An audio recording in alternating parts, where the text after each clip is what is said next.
Nakaapekto na sa mga negosyante nga nahimutang duol sa Kingdom of Jesus Christ ang wala pa nahuman nga paningkamot sa kapulisan sa pagtuno sa warrants of arrest batok ni Apollo Kibuloy ug upat pa niini kakauban nga nagpadayon nagtago-tago. Nang dugo lang.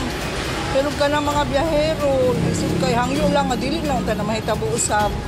Ang pwesto sa karinderya ni Mrs. Kamahalan anaa nahimutang duol sa kampo sa mga pulis sa Camp Katitipan. Kundiin nagtapok ang gibana-bana nga 2,000 ka mga pulis nga apil sa nagsilbi sa warrants of arrest. Apan, bisan duol ang iyang pwesto, igo lang muagi ang mga operatiba kay nagsakay kini sa ilang mga sakyanan. Ang mga pwesto ni Mrs. Kamahalan hapit usa ka kilometro lang sa KOJC compound ug dako ang epekto sa iyang karinderya. Kay numduman nga niadtong Agosto 24 ug 25, sirado ang National Highway ug daghan ang nabalda sa panghitabo. Katong Sabado or Sunday, kato jud lisod kaya mo ang negosyo kay wala man koy makaagi kay sirado man ang diri. Taman lang sa Katitipan. So siyempre ang mga biyahero na motuyok pa jud, maadto pa jud sa buhangin or dito sa indangan, layo kay lang kaagian. So wala kami customer, sirado.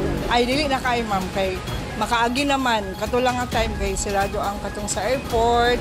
Dili lang ang karinderya nga gibantayan ni Mrs. Kamahalan ang apektado. Ang fruit stand ug kan-anan nga gipanag-iyahan ni Marilyn Amugis naapektuhan sa diyang kalit na sira ang Carlos P. Garcia Highway. Naepektuhan gyud mi. Una-una katong wala gipagian ipangsita pa ang mga agi. Para ginakuan lang nila pag ginapatili lang ang palutson. Pas dako gyud mi ang maepekto sa moa. Lalo na kami kananan. Labay gyud mo mga bahaw. Dako gyud sa moa ang epekto sa paghahitabo ato. Apan kay abri na ang dalan, Mus bintaha na nagpasalamat na gani mi karon kay katong niagi nga kuan pagkahitabo murag ipit karon murag bintaha na murag ginhawa na.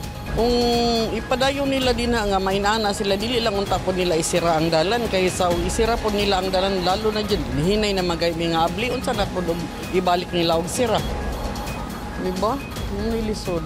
kung hinay ang putasan ng karinderya tungod sa pagsira sa dalan, mikusog ang coffee shop dool sa KOJC compound kay didto naka-standby ang mga kapulisan ug mga miyembro sa KOJC. Naapektuhan ba ang ilang coffee shop? Mas mikita ba?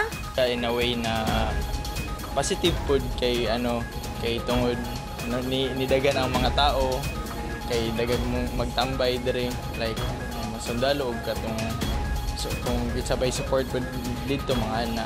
With regard sa mga employees ma'am kay naiuban tong time na nag sila warrant of arrest kay mga na late kaya ang road naka-block ang road dili makaagi ang mga jeep.